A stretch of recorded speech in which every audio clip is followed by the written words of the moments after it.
शांति। ओम शांति। आज का स्वमान, मैं तृप्त आत्मा हूँ।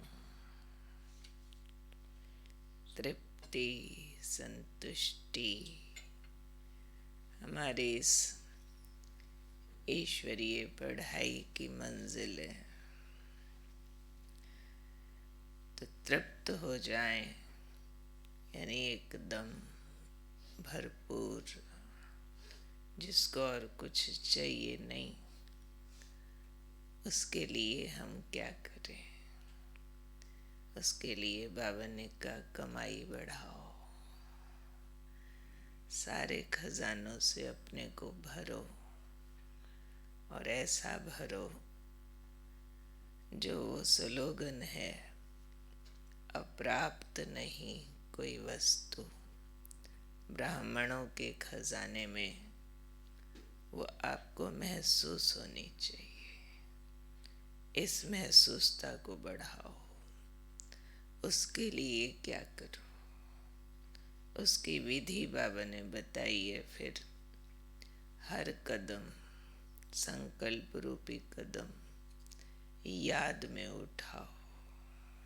संकल्प भी एक कदम है, कर्म भी एक कदम है। तो बाबा ने कहा, जो कदम बाप की याद में उठाया जाएगा तो कदम कदम में पद्मों की कमाई का अनुभव करेंगे। पद्म जो होता है ना, वो गिनती की लास्ट होती है, नंबरिंग। पद्म के बाद काउंटिंग में और नंबर नहीं आता है। तो बाबा हमें पद्मा पद्मपति कहते हैं, पद्म बार पद्म।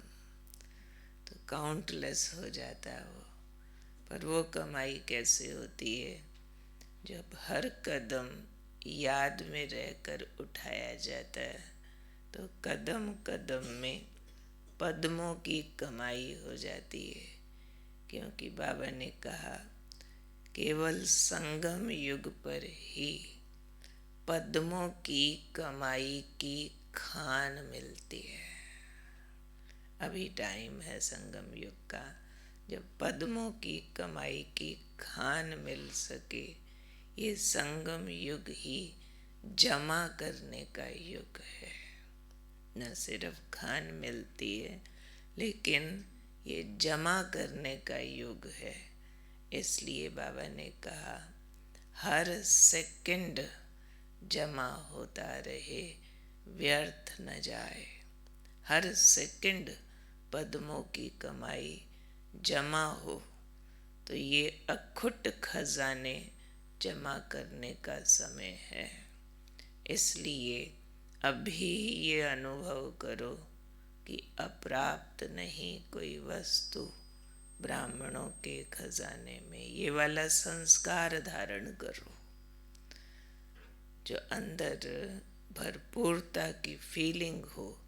तब भविष्य में सदा तृप्त और संपन्न आत्मा बन सकेंगे। भविष्य में भी अब जो कहा कि अपने को अखुट खजानों से भरो, जमा का खाता बढ़ाओ, और ये संस्कार धारण करो कि अप्राप्त नहीं कोई वस्तु। संस्कार धारण करो, नहीं तो कलियुगी दुनिया के तो रिचेस्ट भी फकीर बराबर है। क्योंकि रिचेस्ट इन द वर्ल्ड भी होगा ना, तो भी कमा रहा है, तो भी उसको खतरा है कोई दूसरा ना उससे आगे चला जाए। तो भी उसको खतरा है कि कहीं उसका कम ना हो जाए, कोई छीन न ले, कोई लूट न ले। तो उनको रिचेस्ट नहीं समझा जाएगा। बाबा ने कहा, आप संस्कार धारण करो किस चीज़ के? भरपूरता के, तृप्ति के। कैसे होगा वो? जब हर कदम याद में उठाया जाएगा तो कदम में पद्मों की कमाई, कदम कदम में, ये फिर कौन सी कमाई है?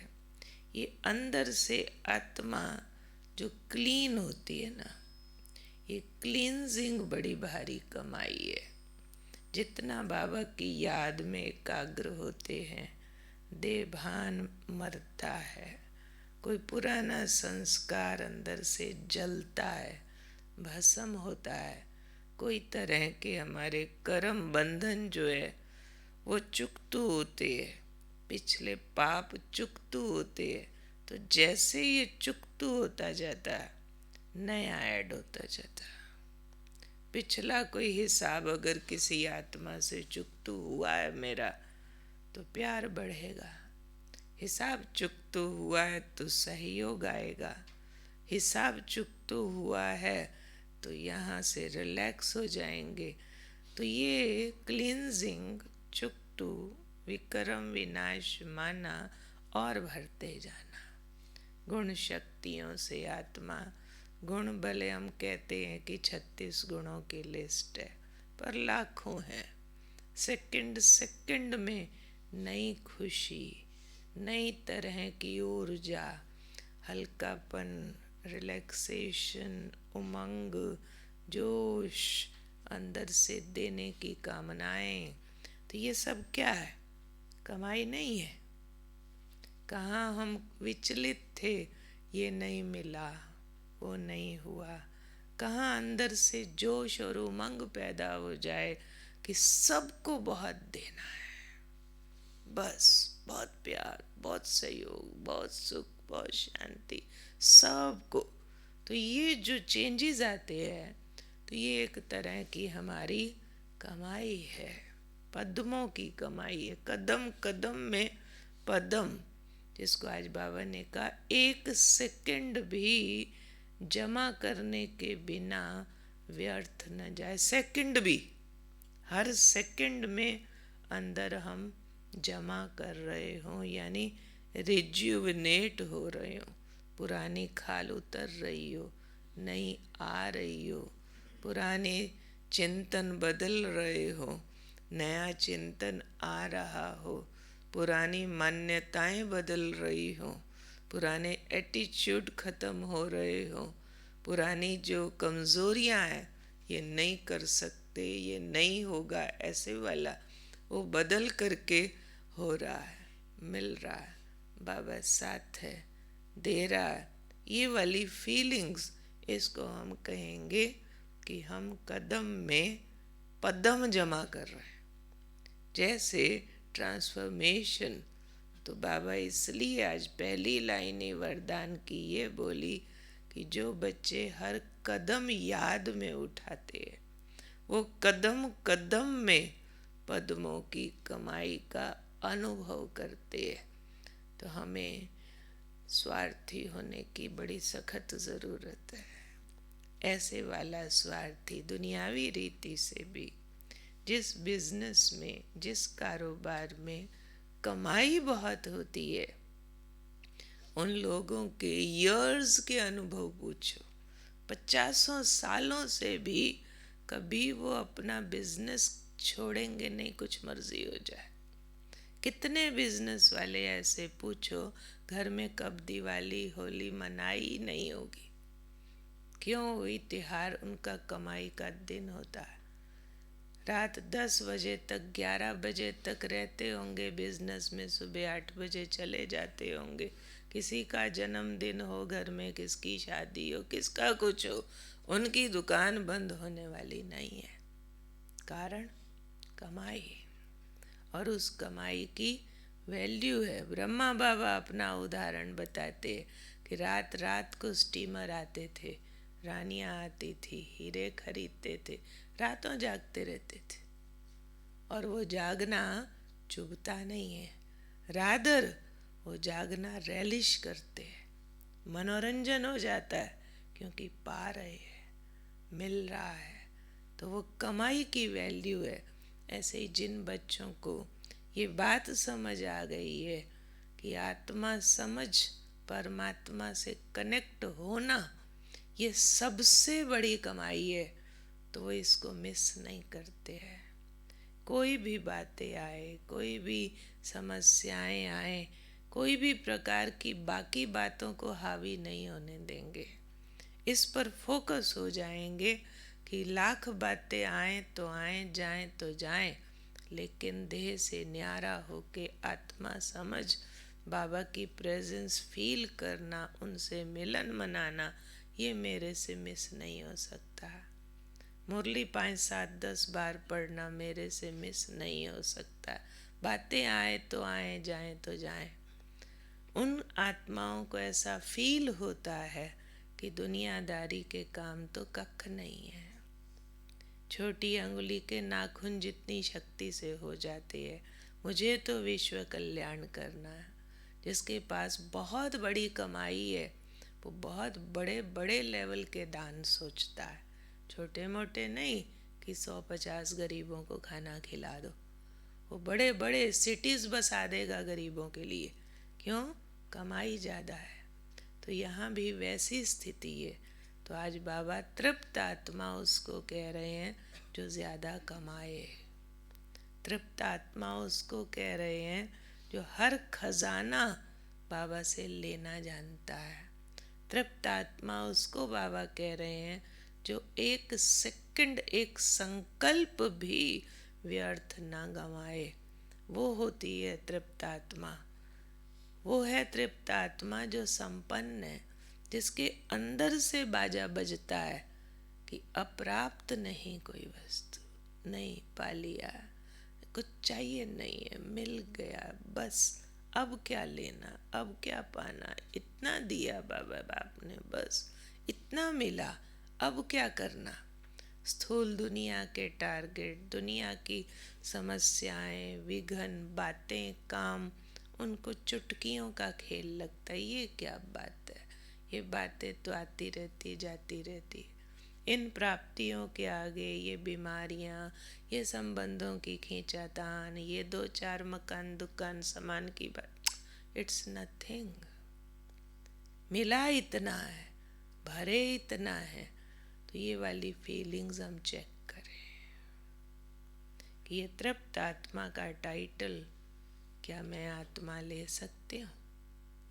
ऐसे वाला सब चेक करेंगे हम कि मुझे तृप्त आत्मा का टाइटल मेरे द्वारा मिलता है। सब चेक करो, तृप्त आत्मा के नंबर लगाओ अपने, कितने % में तृप्त आत्मा, कितना बाकी। क्योंकि भगवान को पा लेने के बाद भी अगर हमारा मन तृप्त नहीं हुआ, इसका मतलब कोई मायावी कामनाओं के पीछे अभी भी दौड़ रहे हैं। ईश्वर हमारे पीछे दौड़ रहा है, लो भर जाओ, पालो, और हम कहाँ दौड़ रहे हैं। बाबा कहते हैं मैं तो तुम्हें देख रहा हूँ, तुम कहाँ देख रहे हो। मेरी नज़र तुम पर, तुम्हारी नज़र कहाँ है। मैं आया हूँ तुम्हें देने और तुम कह रहे हो हे भगवान बच्चे को पास करा दो ना। तुम कहाँ, किधर भटक रहे हो, जबकि खान के पास खड़े हो। आज भी कहा ना अभी वरदान में, संगम युग सब प्राप्तियों की खान प्राप्त करने का समय है। प्राप्तियों की खान के पास है हम। खान के पास खड़ा व्यक्ति खान की तरफ पीठ करके दौड़ता रहे, कुछ मिल जाए, कुछ मिल जाए, कुछ मिल जाए। जैसे एक भिखारी एक जगह बैठ सारी उम्र भीख मांगता रहा और कईयों ने आके टेस्ट किया और उससे वो उतना सा टुकड़ा जमीन का खरीदा, उसके नीचे बहुत बड़ी खान निकली सोने की। सोने की या कैसे की, ऐसे मशहूर है ये बात। उसी के ऊपर बैठा वो भीख मांग रहा था।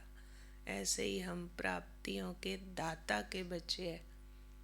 ऐसा तो नहीं हम दुनिया वालों के आगे ये कर दो, ये दे दो, ये मान जाओ, ये पालो, ये मिले वो मिले, उसकी भीख तो नहीं मांग रहे। कहीं हम खाली डब्बे होके तो नहीं घूम रहे।